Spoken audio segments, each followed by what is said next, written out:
Alors bonsoir, bonsoir tout le monde. Donc soyez donc le bienvenu dans cette réunion consacrée à la suite de notre série 2, deuxième partie. Alors dans cette deuxième partie, on va faire l'exercice 3. Alors dans cet exercice, on donne un composé X, donc de formule brute C7H13I plus triméthylamine qui donne un composé A. Ensuite, on le traite avec Ag2O, H2O, il donne le composé B. Le chauffage conduit à deux composés C et C' avec C majoritaire. Ensuite, le composé C, on le traite avec l'ozone suivi d'hydrolyse dans des conditions réductrices. Ça conduit à D plus E. Alors D ne réduit pas la liqueur de Feeling, alors que E réduit la liqueur de Feeling. Ensuite, le composé D, on va le traiter avec la morphine, c'est une amine secondaire, pour conduire à F.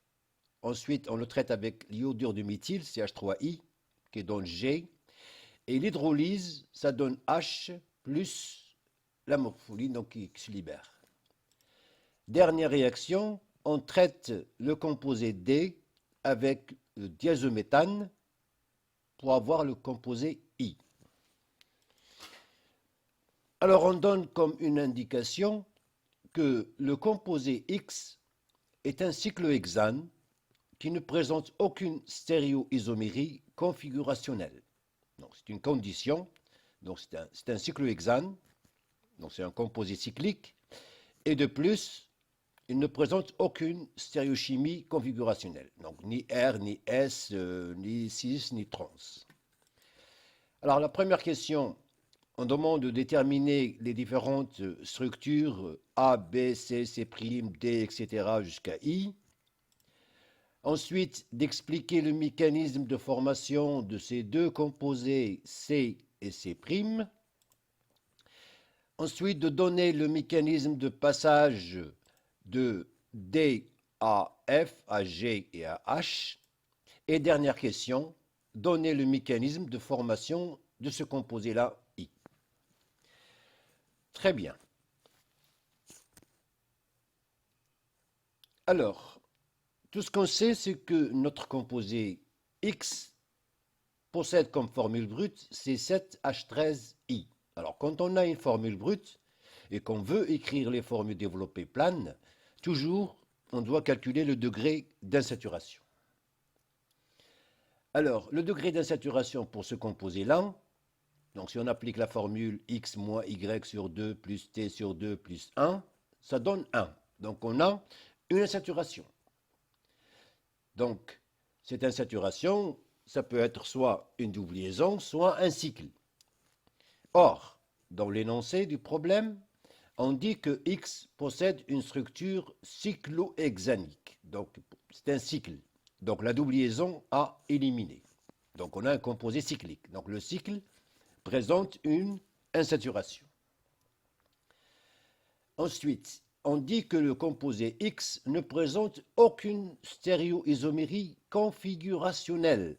Alors, vous savez que la stéréochimie configurationnelle ou bien la stéréoisomérie configurationnelle, on a vu ça donc en S3, et on a deux types. Il y a la première, c'est l'isomérie optique, c'est-à-dire présence de carbone asymétrique, c'est-à-dire R et S, donc carbone asymétrique.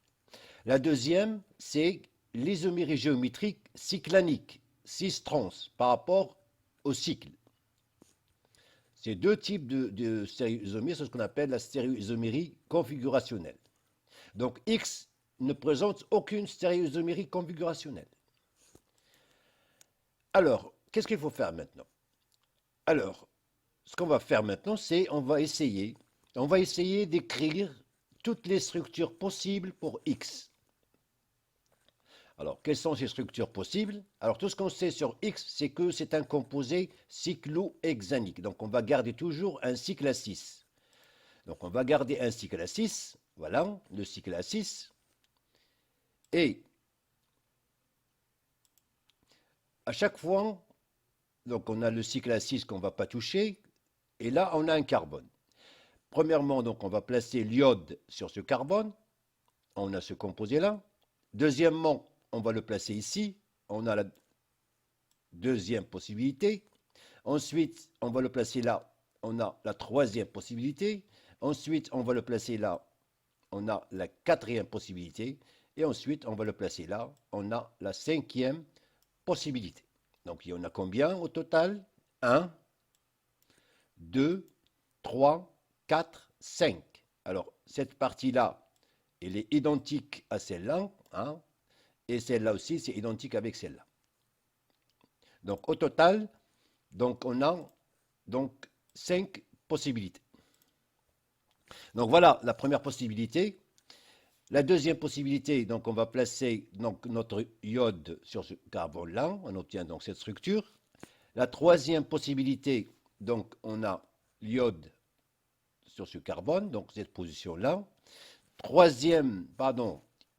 Donc quatrième possibilité, l'iode dans cette position-là. Et cinquième et dernière possibilité, l'iode dans cette position-là. Donc voilà les structures possibles pour le composé X avec une structure cyclohexanique, c'est-à-dire à chaque fois on prend un cycle à 6. Et ce qu'on fait changer, on va juste changer la position de l'iode. Une fois sur ce carbone, sur le méthyle, une fois sur ce carbone, une fois sur ce carbone et ce carbone. Alors maintenant, qu'est-ce qu'on va faire? On va les numéroter. Donc on a 1, 2, 3, 4 et 5. Alors maintenant, on va chercher des structures qui vont présenter une isomérie optique ou bien une isomérie cyclanique. Très bien. Alors on va commencer par le dernier, c'est-à-dire ce composé-là. Est-ce que là, il y a des carbones asymétriques? Non, il n'y a pas de carbone asymétrique. Mais qu'est-ce qu'il y a là? Là, il y a l'isomérie cyclanique. Alors, souvenez-vous, donc lorsqu'on a un cyclohexane en position chaise, donc si je dessine ici un cyclohexane en position chaise, donc là j'ai un CH3, donc je peux avoir le CH3 en position axiale, par exemple, et là l'iode peut être en position axiale. Et là, j'ai une configuration, puisque là, la position relative de CH3 et I, c'est trans.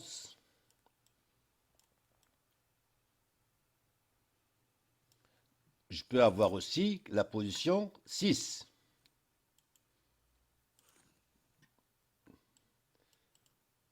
Donc, il suffit de prendre l'iode en position équatoriale.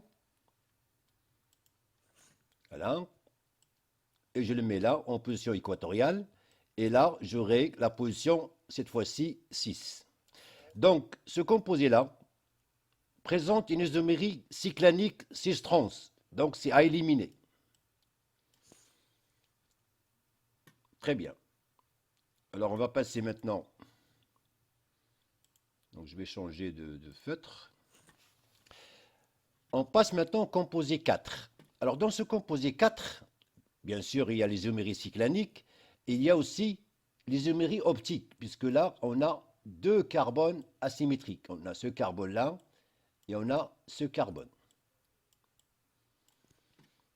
Donc, on a ici la configuration, si vous voulez, RS, ou bien SR, ou bien RR, ou bien SS. Pareil, ce carbone-là, c'est un carbone symétrique. Et ce carbone-là, c'est un carbone aussi symétrique. Donc, ces deux composés-là, ces deux structures, 4 et 3, présentent une isomérie optique et présentent aussi une isomérie cyclanique. Donc, ça aussi, c'est à écarter. Puisque là, on a une stéréochimie configurationnelle, donc on a les isoméries optiques et les isoméries cyclaniques. Alors, qu'est-ce qu'il nous reste? Alors, il nous reste ces deux structures. La première structure et la deuxième structure. Parce que là, il n'y a pas de carbone asymétrique, il n'y a pas d'isomérie cyclanique cis-trans. Là, il n'y a pas de carbone asymétrique et il n'y a pas d'isomérie cyclanique cis-trans. D'accord? Est-ce que c'est clair?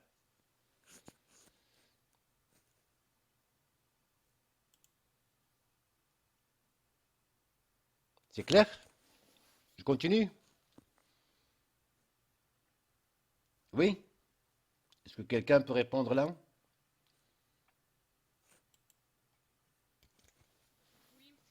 Très bien. Alors, donc là, ce composé-là, donc, il présente une isomérie cyclanique, 6 trans. Là, ces deux composés-là, ils présentent une isomérie optique RS et une isomérie cyclanique 6 trans.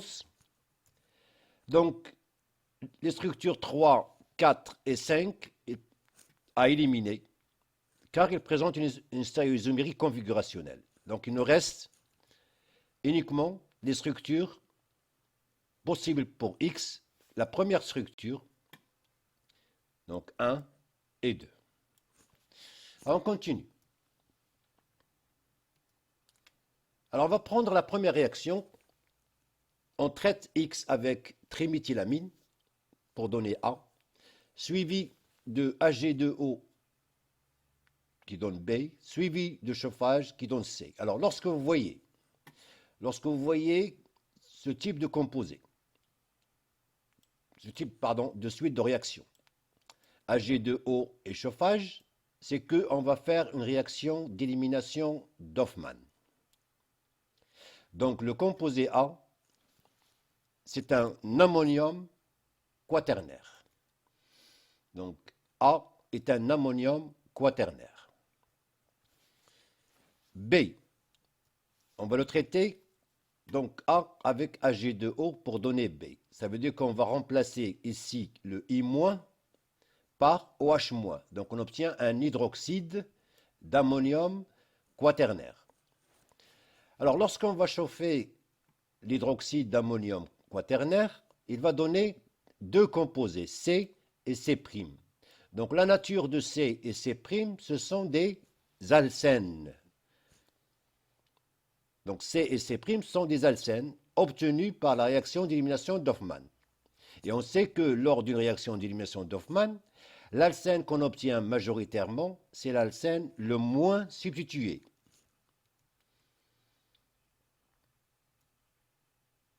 Donc, lors d'une réaction d'élimination d'Hoffmann, on obtient majoritairement l'alcène le moins substitué. Alors là, on va prendre les deux structures. On va prendre la première structure, on va faire la suite de ces réactions et on va voir ce que ça donne. Voilà. Donc, on prend notre première structure, structure 1. On va traiter cette iodure avec triméthylamine. Alors, qu'est-ce qu'on va obtenir? Alors, on va obtenir un ammonium quaternaire, un iodure d'ammonium quaternaire.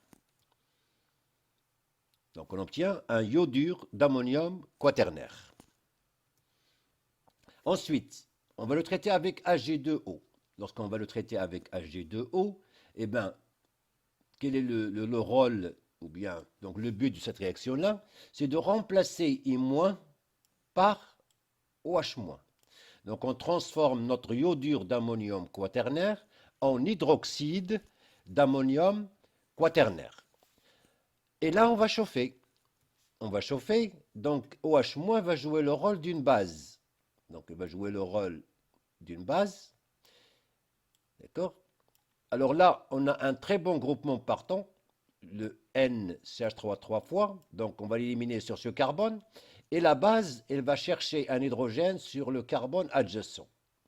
Donc là, on obtient combien d'alcènes? On obtient un seul. On obtient un seul alcène. On obtient un seul alcène. Or, d'après l'énoncé, on obtient deux composés. On obtient C et C'. On obtient deux alcènes. Donc, si on obtient deux alcènes, ça veut dire que la structure 1, ce n'est pas la bonne structure de X. Et si ce n'est pas la structure 1, eh bien la bonne structure de X, c'est la structure 2.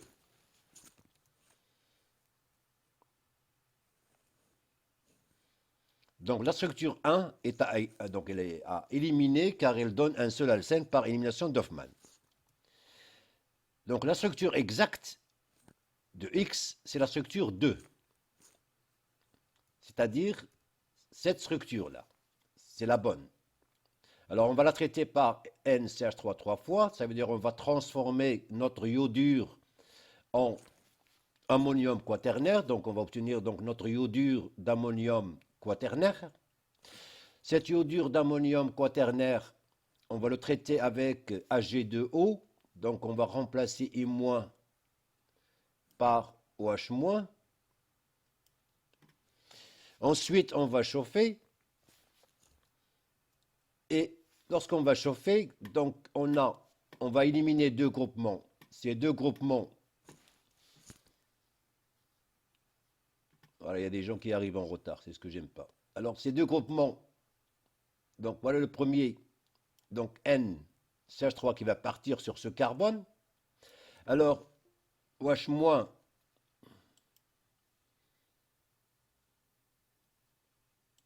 va arracher un hydrogène soit sur ce carbone, soit sur ce carbone-là. D'accord?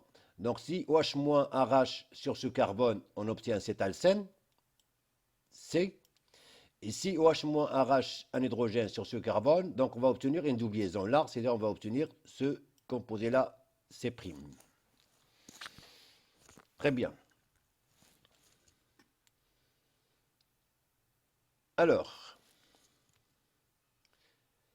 on sait que lors d'une élimination d'Hoffmann, en comparant ces deux alcènes, l'alcène le moins substitué, c'est cet alcène-là. Donc c'est ça le composé C. C'est l'alcène le moins substitué. Ça, c'est un alcène qui est plus substitué.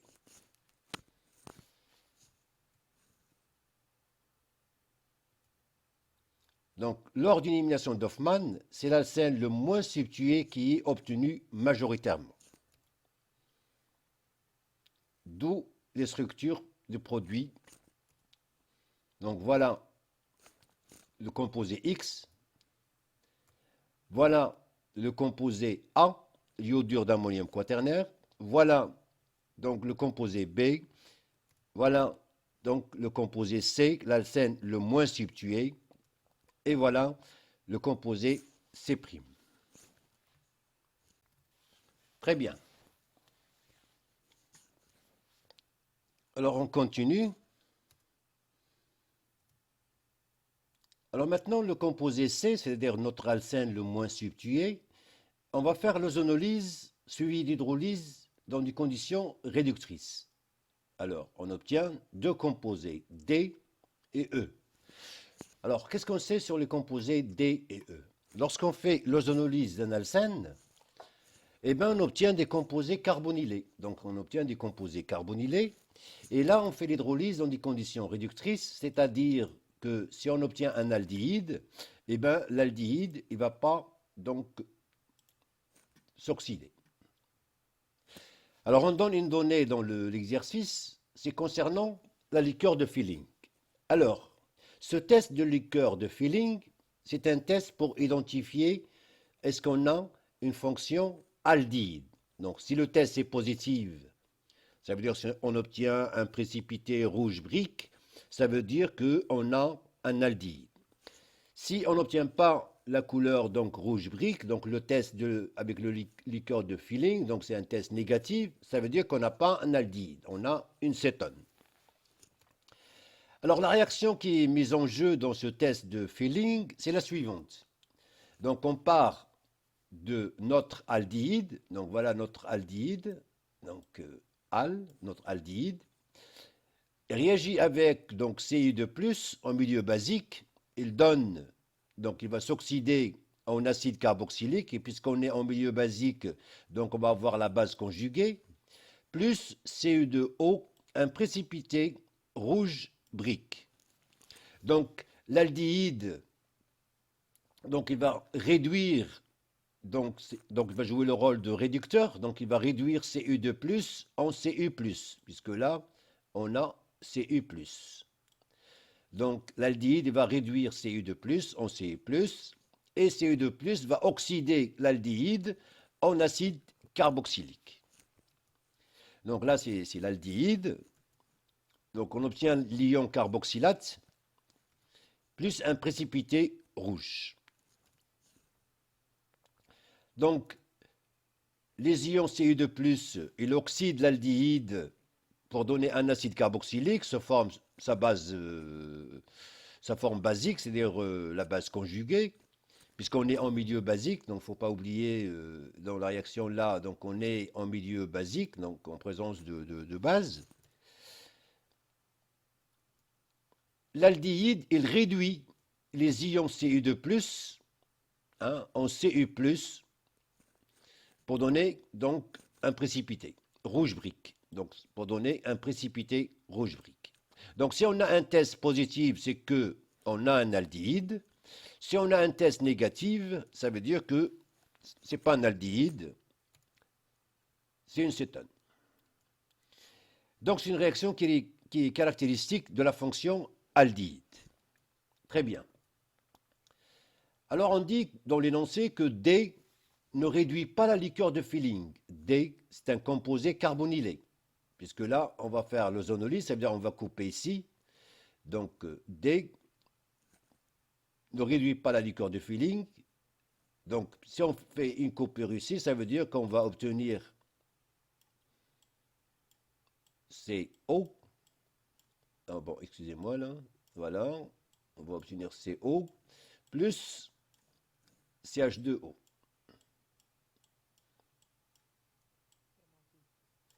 C'est ça, formaldéhyde ou bien méthanal. Alors, on ne sait pas lequel c'est D, lequel c'est E. Donc, d'après l'énoncé, on dit que D ne réduit pas la liqueur de Feeling. Donc, D, c'est une cétone. Donc, D, c'est la cyclohexanone. Par contre, E réduit la liqueur de Feeling. Donc, E est un aldéhyde. Donc, avec ça, on peut attribuer les structures pour D et E. Donc, D, c'est la cyclohexanone et E, c'est le méthanal ou bien formaldéhyde. Très bien, on continue. Le composé D, on le traite avec la morpholine pour donner F. Ensuite, CH3I pour donner G. Ensuite, hydrolyse pour donner H. Et avec libération de la morpholine. Alors, lorsque vous voyez une cétone,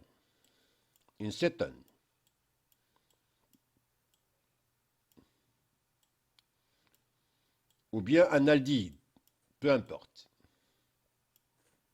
vous voyez une amine secondaire, suivie de RX,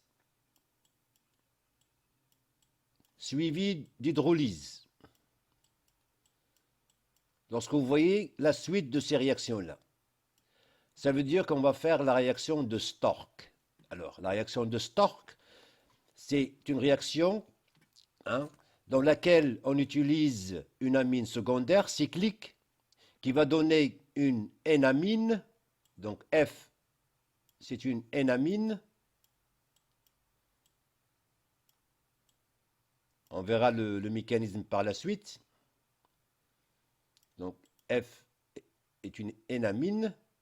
Donc lorsqu'on fait réagir avec Rx, eh bien, on va faire une substitution en alpha de CO de H par R. Ça veut dire qu'on va faire une seule alkylation. C'est ça l'avantage de la réaction de Stork.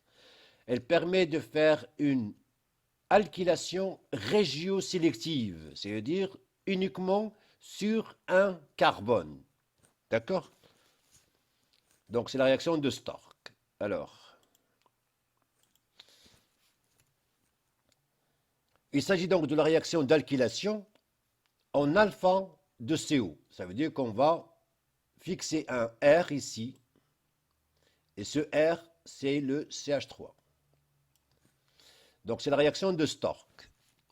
Cette réaction de Stork, donc on passe par, on utilise une amine secondaire, et les amines qu'on utilise souvent dans ces réactions-là, il y en a trois, soit la morpholine, soit la piperidine, soit la pyrrolidine. Donc la morpholine, c'est ce qu'on va utiliser aujourd'hui dans cette question, ou bien vous voyez la piperidine, ou bien la pyrrolidine. Alors là, ce sont des amines secondaires. Vous savez que l'action d'une amine secondaire sur une cétone ou bien un aldéhyde, eh ben, elle conduit à la formation de ce qu'on appelle énamine. Donc on passe par une énamine,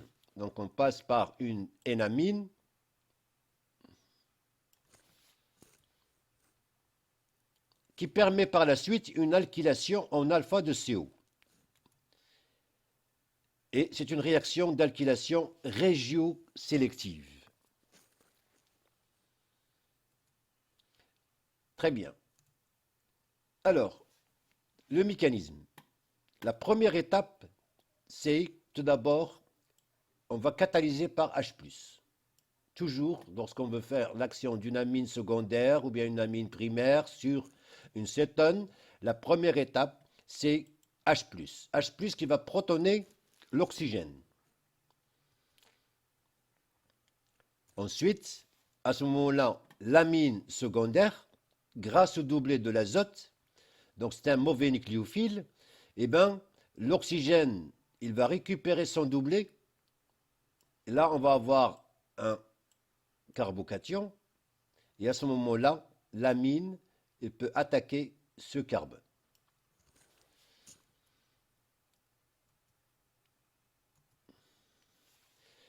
Alors, donc l'azote, il a perdu son doublet pour former une liaison avec ce carbone. Donc c'est normal, il porte une charge plus.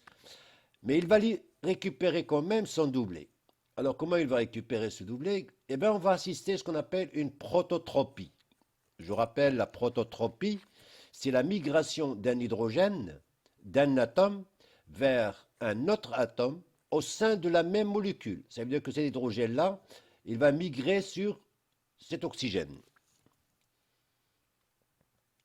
Voilà. Donc l'hydrogène, il a migré donc de l'azote vers l'oxygène. Donc l'azote, il a récupéré son doublet. Donc l'azote, il a récupéré son doublet. Très bien. Alors, ensuite, ce doublet de l'azote va venir ici pour former une double liaison. Et là, on a un très bon groupement partant. On a un très bon groupement partant qui peut partir sous forme d'une molécule H2O. Voilà. Et le carbocation qu'on va former ici, le carbocation, il sera stabilisé par le doublet de l'azote. Et maintenant, l'azote, il porte une charge plus, c'est normal. Plus H2O, bien sûr. Alors, qu'est-ce qu'on va voir maintenant? Eh bien, cette morpholine, on est toujours en excès de morpholine, eh bien, il va jouer le rôle d'une base. Donc là, on obtient un iminium. Un iminium, c'est-à-dire une imine avec une charge plus sur l'azote, c'est ce qu'on appelle iminium. Alors, notre morpholine va jouer le rôle d'une base, eh bien, il va arracher cet hydrogène. Il va arracher cet hydrogène, d'accord? Donc, le retour de ce doublet-là, et l'azote va récupérer son doublet.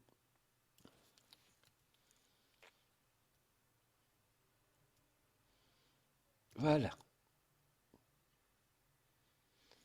Très bien. Alors, qu'est-ce qu'on obtient ici? Là, on obtient N, ça veut dire double liaison, CC, donc N, et là, on a amine. Donc, on obtient ce qu'on appelle énamine. Ça, c'est le composé F, énamine. D'accord? Énamine, ça veut dire qu'on a N, double liaison CC, amine. Alors, le composé F, obtenu tout à l'heure, donc on va le traiter avec CH3I, iodure d'éthyle. Très bien. Alors, ce composé F possède deux formes mésomères. Ça veut dire que ce doublet de l'azote, il est conjugué avec cette double liaison. C'est-à-dire que ce doublet va venir là, et ce doublet-là va venir sur ce carbone. Donc, on obtient une forme mésomère.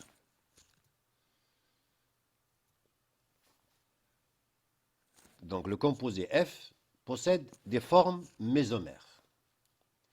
Alors, c'est cette forme-là qui va réagir, puisque là, on a un carbanion, et un carbanion, c'est un carbone qui a 3 liaisons et un doublet libre, est un nucléophile très fort. C'est un nucléophile très fort. Eh bien, ce nucléophile, ce carbanion, ce carbone qui porte une charge moins, eh bien, il va substituer le I-. Donc, il va substituer le I-. Donc, on va assister donc à une réaction de substitution nucléophile. Une substitution nucléophile. Donc, on va substituer le I-. Donc là, on a fixé CH3 en alpha sur ce carbone. Très bien. Donc on obtient un iodure d'iminium. On obtient un iodure d'iminium puisque là, on a une charge plus sur l'azote. On a une charge plus là sur l'azote. Donc on appelle iminium. Donc là, on a un iodure d'iminium. On continue. Donc ça, c'est le composé G. Alors maintenant, on va hydrolyser le composé G. Donc on va récupérer notre morpholine et on va récupérer aussi notre cétone. Donc on va faire l'hydrolyse de l'iminium. Donc voilà notre iminium G. On va l'hydrolyser. Quand on dit hydrolyse ou bien solvolyse, ça veut dire que la molécule d'eau va jouer le rôle de solvant et en même temps de réactif. Donc ce qu'on appelle solvolyse. Donc là, hydrolyse, donc ça veut dire que la molécule d'eau, donc il va jouer le rôle d'un nucléophile. Donc là, il va attaquer donc ce carbone. Il va attaquer ce carbone et l'azote donc va récupérer ce doublet-là.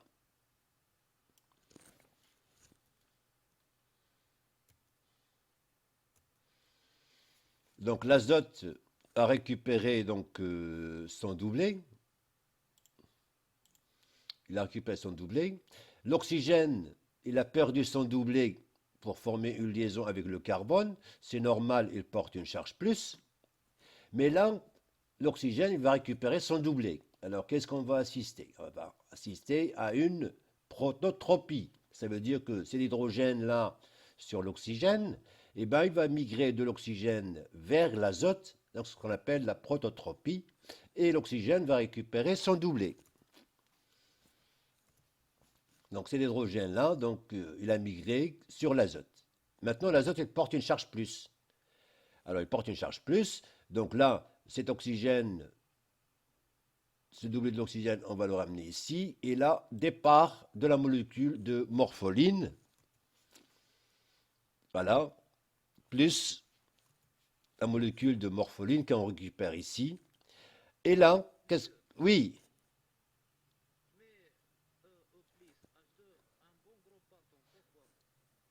Où ça? Mais là, on a une réaction qui va dans un sens, là. D'accord? Là, c'est la molécule d'eau qui est attaquée. On ne va pas faire le départ d'une molécule d'eau. D'accord? Là, c'est la molécule d'eau qui s'est fixée. Avant, on avait un départ d'une molécule d'eau. Là, on a attaque nucléophile. Hein? On a attaque nucléophile de la molécule d'eau. Donc, la molécule d'eau a joué le rôle d'un nucléophile. Très bien.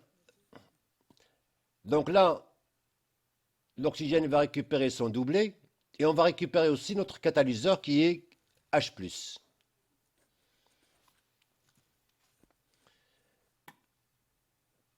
D'accord? Voilà, donc on obtient à la fin notre cétone, notre cyclohexanone, avec un méthyle en alpha. Un seul méthyle. Un seul méthyle. Donc là, ce qu'on appelle une réaction de Stork, donc ça veut dire alkylation régiosélective. Parce que si on utilise notre méthode, on ne va pas s'arrêter à l'alkylation en alpha, on va alkyler ici et on va alkyler aussi là. Ça veut dire qu'on va obtenir un mélange. Alors que le passage par l'énamine en alkyle, donc uniquement sur une seule position.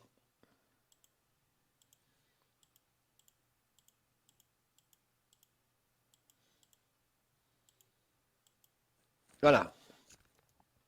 Donc ça, c'est le composé H, notre cétone avec le méthyle en alpha. Donc on a fait une méthylation en alpha de la fonction cétone en utilisant donc l'énamine, c'est-à-dire la réaction de Stork. Donc on a fixé un seul méthyle en alpha de la fonction cétone.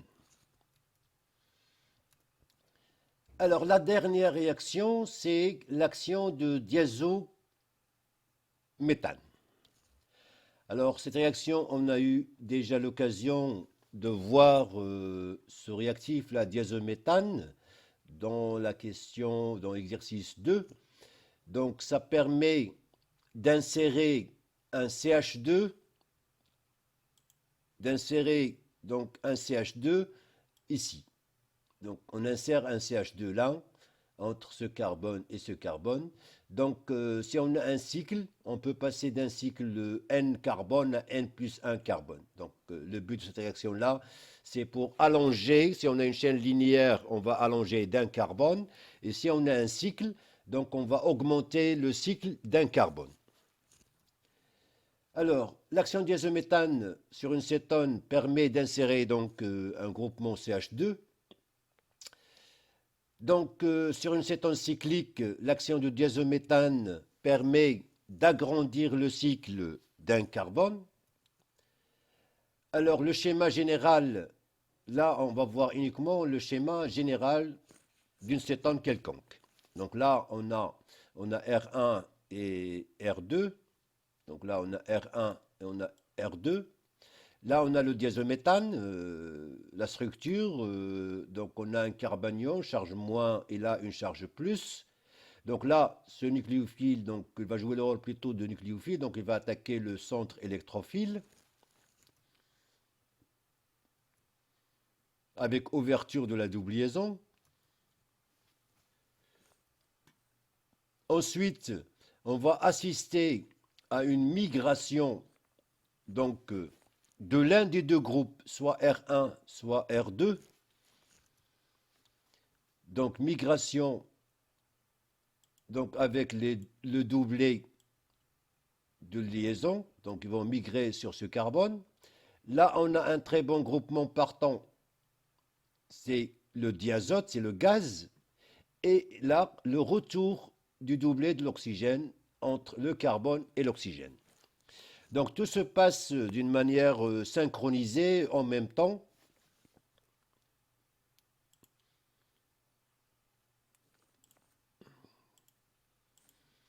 Voilà, donc tout se passe d'une manière synchronisée.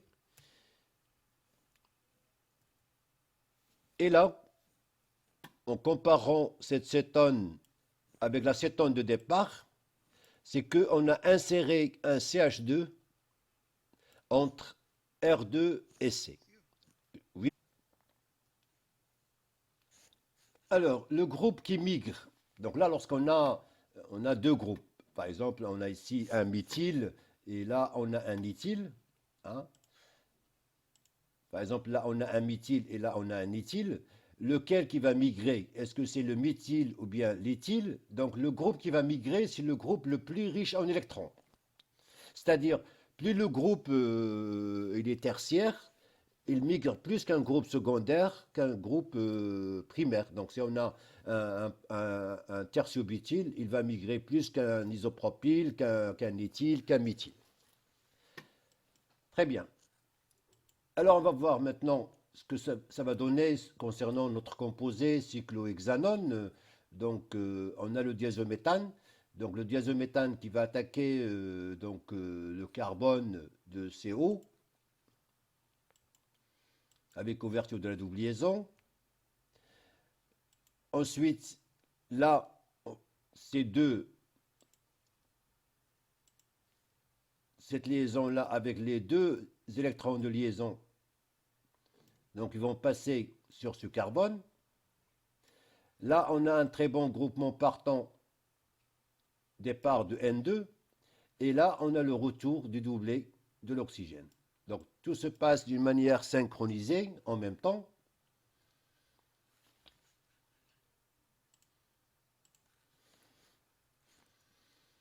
Voilà. Et là, on a inséré, comme vous voyez là, on a inséré un CH2 et on est passé de cyclohexanone à cycloheptanone. Donc, l'action du diazométhane CH2N2 sur une cétone cyclique permet d'agrandir le cycle d'un carbone. Donc, on est passé de cyclohexanone, c'est-à-dire 6 carbones, à cycloheptanone, 7 carbones. Voilà, donc ainsi prend fin donc, cet exercice 3. Donc, on passe par la suite donc l'exercice 4.